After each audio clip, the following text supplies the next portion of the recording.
All right. All right, good afternoon. Thanks for coming to the public safety meeting for June 6, 2024. We'll start with the Pledge of Allegiance.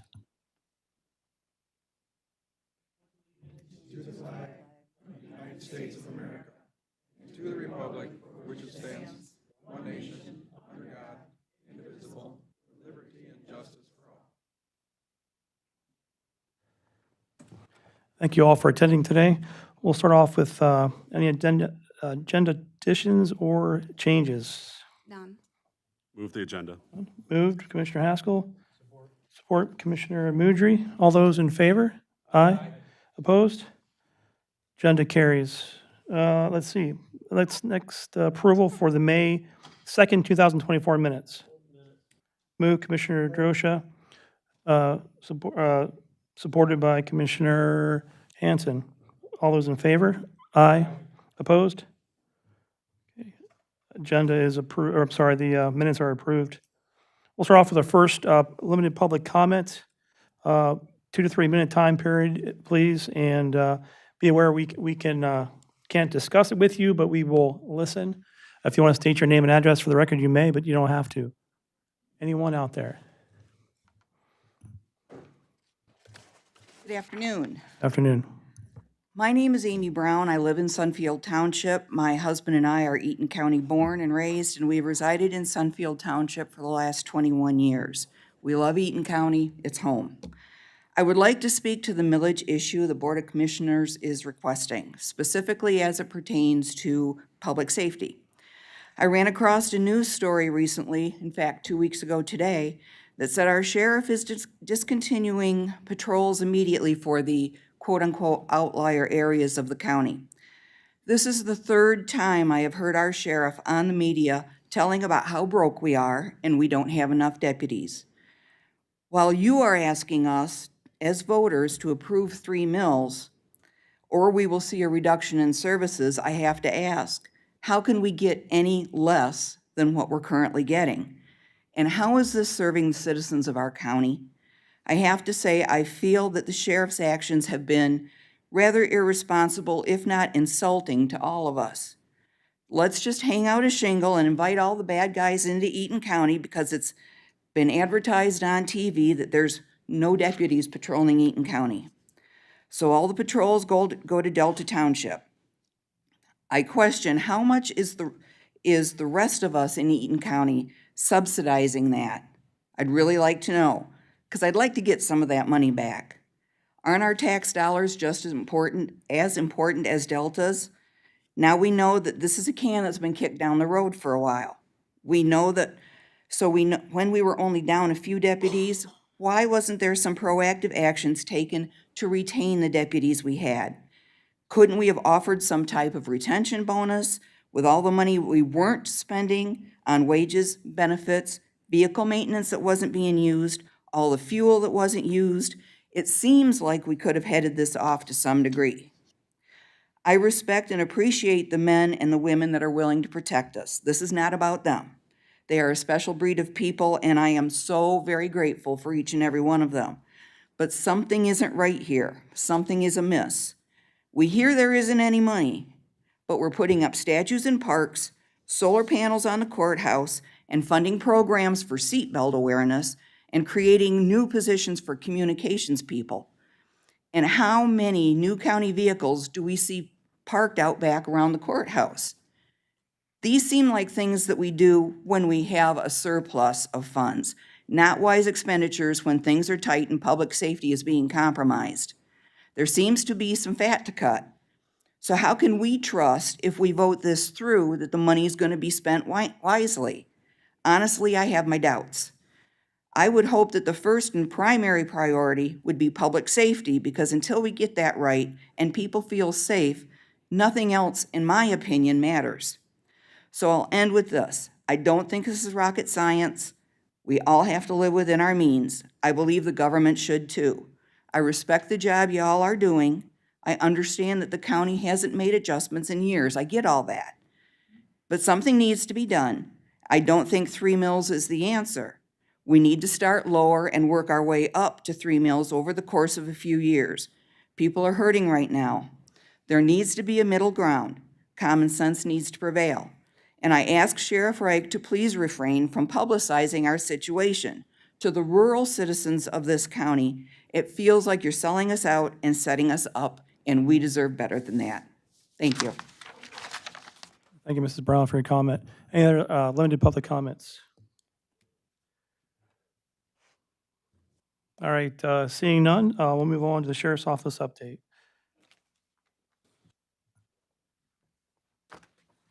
Good afternoon, Commissioners. My office looks daily at the budget. I sit down with my command staff and walk through every possible option and scenario. And it is always tough and go because of the financial and staffing situation we are in the county. I was prepared to eliminate a shift, but as I received additional input and conferred with my staff, I made the call to not forward with that decision, as in my constitutional right. I will continue to monitor this situation and make the best choice I can for the safety of the residents and my deputies as we continue to navigate these difficult budgetary hurdles. May highlights. On May 4th, Delta deputies responded to a break-in and entering at Wash King. Caller reported an unknown male was smashing a safe on the pavement in the street and took off to the east, leaving the safe in the road. Blood was located on the safe and also in the smashed cash drawer inside the store. Video obtained showed the male suspect was wearing a mask, which was similar seen on a suspect in a B&E prior. Hopefully, we will get the DNA match from the blood evidence swabs collected and taken to the crime lab and hope to identify the suspect. On May 5th, Delta deputies responded to the following: a stolen vehicle at 111 South Marketplace Boulevard and at Springfield Suites, a red 2018 Kia Sportage with Florida registration was taken overnight. The vehicle that was stolen was possibly involved in a shots fired call in the Morris River area in the early morning hours. Stolen vehicle at Bramblewood Drive at Canal Club Apartments, a blue 2019 Hyundai Tucson with Washington State registration. Vehicle was last seen on May 4th when it was parked out front of the apartment around 4:30 p.m. On May 11th, Delta deputies responded to a vehicle driving the wrong way on I-96. Driving eastbound in the I-96 westbound lanes, the deputies were able to locate the vehicle and arrest the male driver for OWI. His BAC was .21. On May 16th, deputies responded to a road rage and child endangerment call. The female driver was operating while intoxicated and road raging with her 13-year-old son in the car. Initially, she tried to drive away, but her son pulled the keys from the ignition. The intoxicated female had to physically be removed from the vehicle, arrested and lodged for OWI and child endangerment. On May 20th, County Patrol deputies assisted Charlotte Police Department with executing a search warrant at West Vermontville in Potterville connected to a criminal sexual conduct complaint that came in through the Charlotte High School. The suspect's father had allegedly been assaulting this daughter over the past few years. On May 21st, County and Delta deputies conducted a Project Nighthawk probation compliance operation that resulted in 5 people being arrested for the following: probation violation, felony warrant arrest, warrants and new bond violation charges. They also arrested a suspect on a CSC for Schlott PD, parole violation and new charges for felon and possession of firearms.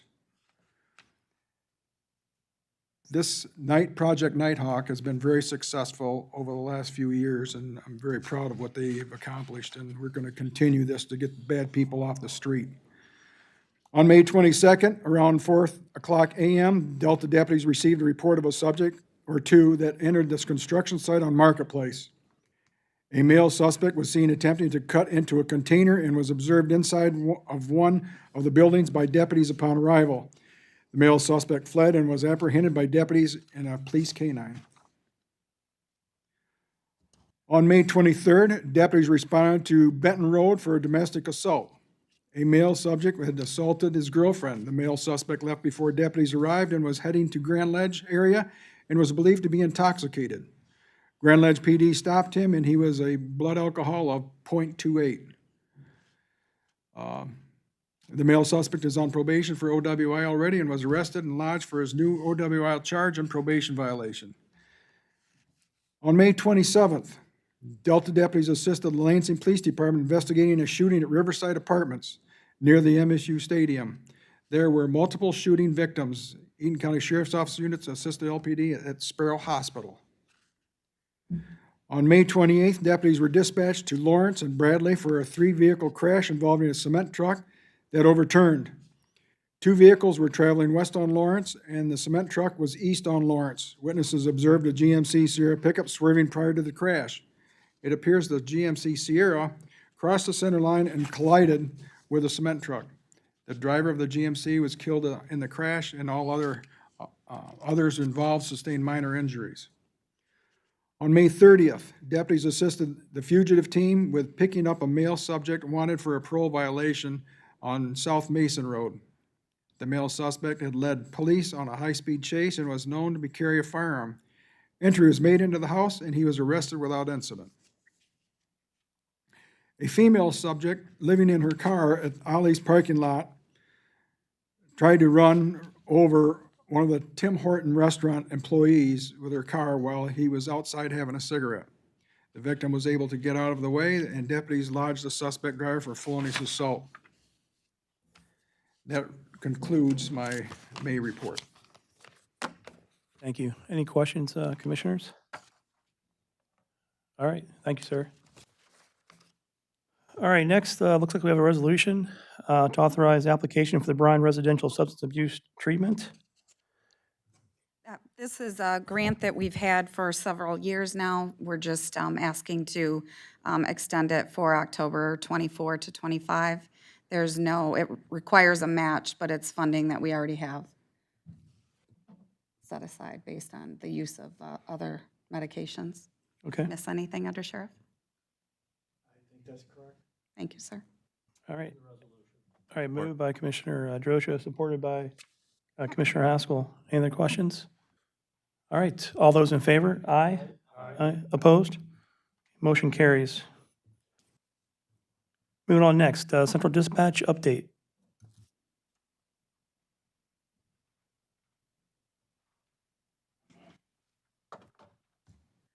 Good afternoon. We had a very busy May. Supervisor Jones attended the Great Lakes Homeland Security Conference and Expo in Grand Rapids. This opportunity was made possible by Eaton County Emergency Management and the Homeland Security Grant. And then also, so all 911 centers, as long as you complete the proper forms and you have to get all sorts of signatures, track your training. We receive state 911 training funds. And with those, we were able to send 8 people to the Michigan Public Safety Telecommunications Conference in Muskegon. I was the conference chair of that. Supervisor Rich Thacker was also on the audio-visual committee. And then Supervisor Howland and myself did teach a breakout session titled Staffing in the 911 World. Let's see, so going to projects here. Our locker rooms are completed. There is a picture in your packet if you'd like to see them. So we've had the same lockers for over 30 years. They were small little cubbies, they were metal. And now they have a little bit bigger lockers. They have a lock on them, a keypad lock. And that's a great thing that they have more space because we share a desk at 911. So not everyone has their own council, as we call them. So that gives them an opportunity to be able to store their personal belongings in a safe place. And we are in full-fledged dispatch floor remodel, or may I say refresh. So the carpet, on the walls and the floor have been there for, again, over 30 years, so it needs to be refreshed. And our CAD consoles are in good shape. They just need a little bit of refreshing. So it is all hands on deck between our telephone provider for 911 calls, our radio provider, myself, the Deputy Director, DeVetter, and IT. So we couldn't, technology services, we couldn't do it without them. But the last 3 days, we have all been working together, and dispatch is currently working out of the EOC, in the EOC training room in the basement of our building now. So as far as the reviews from the dispatchers, they're kind of liking a change of scenery, and they understand that the room needs to be refreshed a little bit. So over the next month and a half, that is when physical plant's going to come in and start getting to work. And again, this is a big job for technology services, so I do appreciate all their hard work on this. But we have to do some rewiring, and also over the last 30 years, technology has changed, and all the wires are run underneath our floor. So we do have a floating floor, and you can lift the tiles up.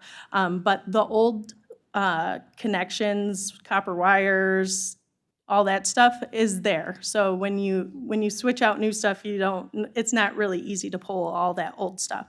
So we'll get that all cleaned up, and it will be a nice refresh for our dispatchers who are in that room 24/7. So we do have one applicant who is in the final stage of the hiring process, and a tentative start date of July 8th.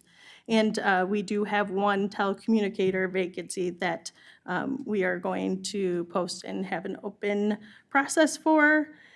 We provided the communication support for the 2024 Grand Ledge Memorial Day Parade. And then lastly, one of the big things that we're super proud of is Supervisor Howland. She has been named the 2024 Association of Public Safety Communications Official International Communications Line Supervisor of the Year. So she will receive her award in August at the APCO International Conference in Orlando, Florida. So we're very proud of her, and it is a great honor. Also, she is the first supervisor in the state of Michigan to win this award. So, and lastly, our outreach and public relation event. Annually, we go to, it's called the Eaton Rapids Safety Town, and we go there and teach kids about 911. Supervisor Howland and telecommunicator Hennessy attended that. We always get great feedback. We did last month do our last session with the Mid-Michigan Police Academy at the Lansing Community College, doing night scenarios. We got great feedback from the Police Academy, and they are gonna sit down with us before the next academy starts, where we start doing night scenarios and getting feedback on how we can make it a little more interesting and get more out of it. And that is all I have. Thanks, Kelly, for the update. Quick question. That incident they had up in Clinton County with the kayakers that were hit, I know we had some units from Eden County respond to that. Did they ever do a post-incident debriefing on that? Yes, You know? they did. So that area is actually Delta Fire's response area. So we did dispatch Delta Fire into that scene. And Delta Fire is excellent about reaching out to us and included all of our personnel in their post debrief on that. Okay, good. And we've been checking in on our people and other responders. All right, thank you. And my last question, how's Hutch doing? He looks pretty comfortable over there Hutch is on the doing floor. Yeah. Good. He's doing good. He's Jess, his handler, is away at a conference, so he is, as she calls me, Grandma, because it's fun to go to Grandma's house. I feel like I'm much too young to be a grandmother, but it is what it is. He gets to hang out with me for the week. Great. Any other questions for Kelly? All right, thank you very much. Thank you. All right, moving on, agenda, emergency management update. Ryan.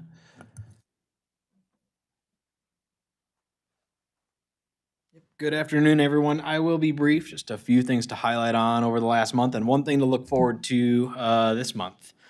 Kelly kind of alluded to it already. Our annual Great Lakes Homeland Security Conference took place over in Grand Rapids. Every year we try and work with our regional partners to submit a grant through the Homeland Security Grant Program to send as many personnel as we can from throughout the county, different agencies and organizations. Was able to send 13 people this year using $8,500 from the Homeland Security Grant Program. Few other grant programs or a few other grant projects that we're working on right now. We're working on an election security project with the clerk's office, an equipment project with the sheriff's office, as well as we have, I think it's 22 attendees was our final number that are attending right now the North American Active Assailant Conference over in Troy that talks about active shooter debriefs and things from all around the world. All grant funded, so things that we are diligently working through, and we'll keep reporting on those as we close out those projects. But that Homeland Security Conference project is finished. The next thing that I wanted to highlight on was we continue to drastically exceed our exercise participation on an annual basis. A few more exercises over the last month. I've already talked about the My More exercise that we hosted over at the fairgrounds. Very successful, certainly found some gaps too within the team that we want to take a look at. And we're kind of going through that after action report and improvement plan process right now. And it's gonna be a quick turnaround to try and close some of those gaps. The rumor out there in the world right now is MyMort is gonna be teaming up with DMORT, which is the national team, DMORT Region 5, to do an exercise outside next March in Marquette. So it's going to be a very interesting exercise that'll really test us out in the elements, which will be really interesting. Another thing to highlight on that I want to make sure that we get out there this month was our hazard identification and risk assessment. So I think I've talked about this a few times over the course of the last few months. Something that we've been working on that we've never taken a deep dive into is actually taking a look at the hazards that could reasonably affect us here in Eaton County and ranking those based off of 3 factors: risk, vulnerability, and then potential consequences. Well, we roped in a ton of different subject matter experts, looked at a ton of different data, looked at things like our impact to humans, impact to business, potential consequences being like injuries, fatalities, things like that. And we finally have a finished product, but instead of kind of putting it into a really cumbersome document, we wanted to put it into an interactive website through ArcGIS Hub. So we worked with Eaton County Technology Services to build that out. And the link is live. We just haven't posted it anywhere yet, but we're looking to do that this month. Again, an interactive website to try and get people to better understand from an awareness level what their risk is, what their vulnerabilities are, what consequences could occur if this particular hazard was to happen. That's again going to go live this month. Top 5 hazards that we analyze, or it analyzes 16 hazards total, again, reasonably likely to affect us here in Eaton County. But our top 5 based off of that risk, vulnerability, and consequence score, number 1 came out as tornadoes. Number 2 was an active violence incident. Number 3 was a hazardous materials incident, particularly from the technological hazard side. So think something like a train derailment or a transportation accident. Number 4 was public health emergency, and number 5 ended up being drought. That hazard profile took a very deep dive into our agriculture and farms and how that would affect them. So a really interesting analysis. Really proud of that project, and again, you'll see that launch here this month is the plan, and we'll kind of do a little bit of a PR campaign behind that. Lastly, just really proud of Ella. She completed her National Emergency Management Basic Academy program, something I never got to do when I first starting out, so I'm actually super duper jealous. But we set that as a goal in our multi-year strategic plan at the beginning of this year. She started on it last year, but we knew we wanted to get her through that by 1 year of her employment, which will be early July. So we've successfully completed that. Really proud of her.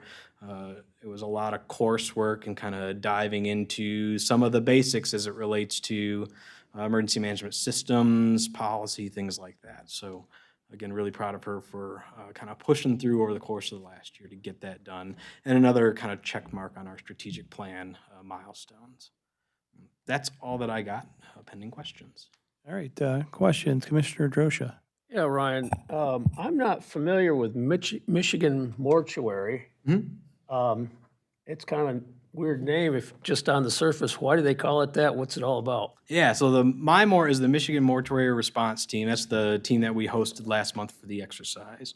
So if you recall the Northwest Airlines Flight 255 disaster back in the 80s, when that occurred over in Metro Detroit, that area, the responders in the area quickly found, medical examiners in that area quickly found that they did not have the capability to respond to something like that. And Michigan wanted to create their own response capability in case something like that were to happen again.